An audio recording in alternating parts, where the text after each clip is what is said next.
So in the first question we're looking at doing a parts per million question. So we have 33 parts per million of a solute and we've got that in 1 kilogram of water.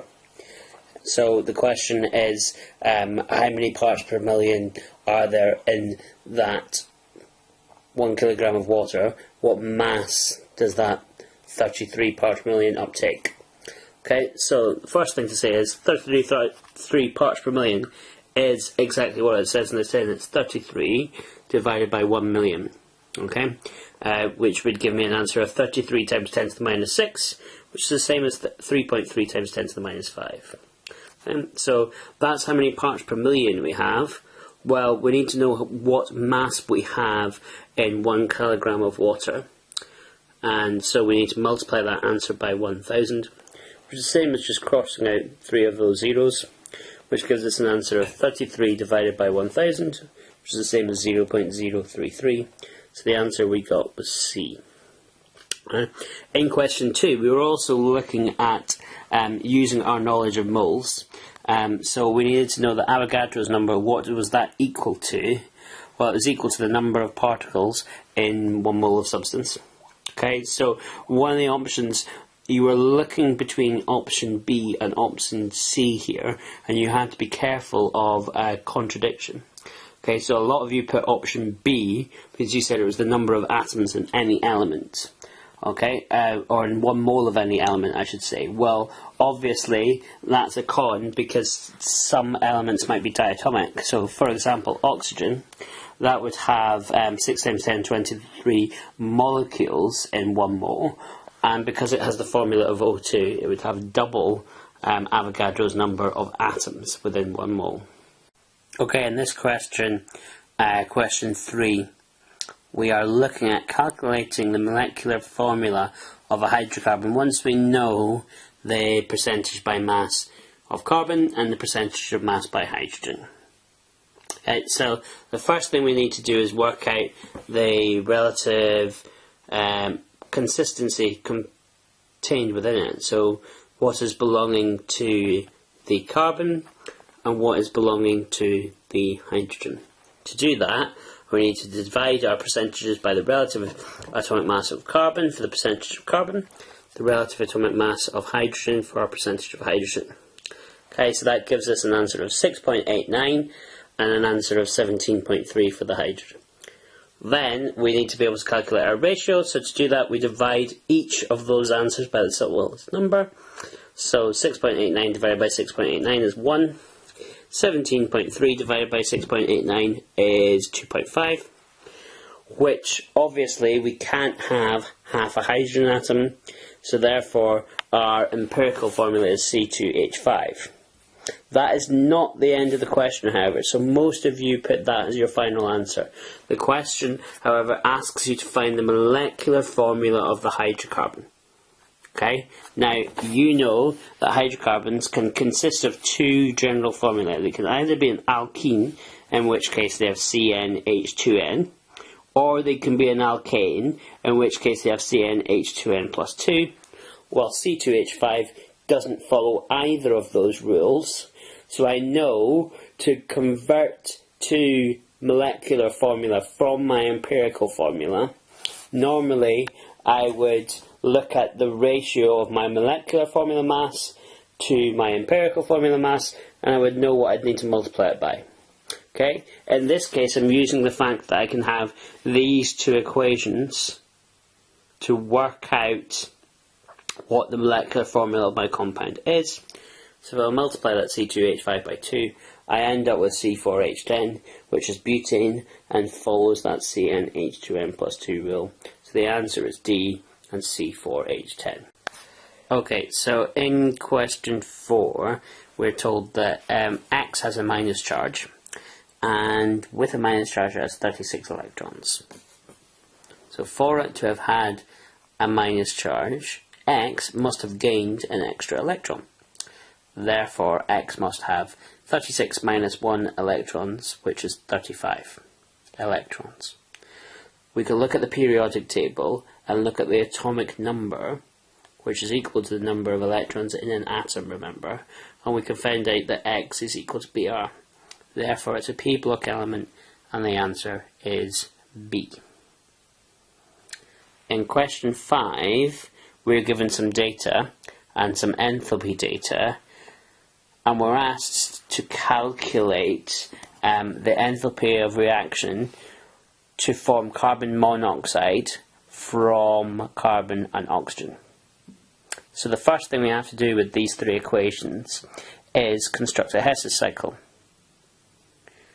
But the trick here is not to use the carbon plus half oxygen to CO as your equation at the top of the Hess's cycle.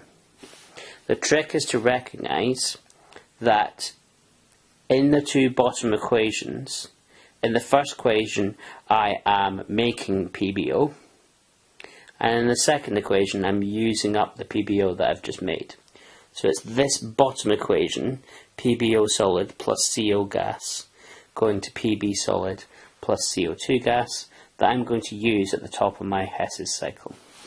Okay, so I've got my Hess's cycle there, and I know that I've formed PbO from lead and oxygen. I know I've formed carbon monoxide from carbon and oxygen. Well, the enthalpy of formation of lead is just 0 because it's already an element, and I know I formed carbon dioxide from carbon and oxygen. Okay, so I know that the enthalpy of formation of lead oxide, it gives me that as minus 217. I don't know what the enthalpy of formation of carbon monoxide is. That's what it's asking me in the question. I know the enthalpy of reaction to go from lead oxide to lead and CO2 is minus 66 kilojoules per mole. And I know that the enthalpy of formation of carbon dioxide is minus 344. Okay, so if I add these three bits together, remember looking at the arrows that go in the same direction. So I'm adding this arrow, and this arrow together because I'm going in one big cycle. I get that minus 217, so I get that from here, the enthalpy of formation of lead oxide, plus X, plus minus 66, I get that from here, the enthalpy of reaction of lead oxide going to lead, is equal to the enthalpy of formation of carbon dioxide. Rearranging this, I get minus 283 plus X is equal to minus 394.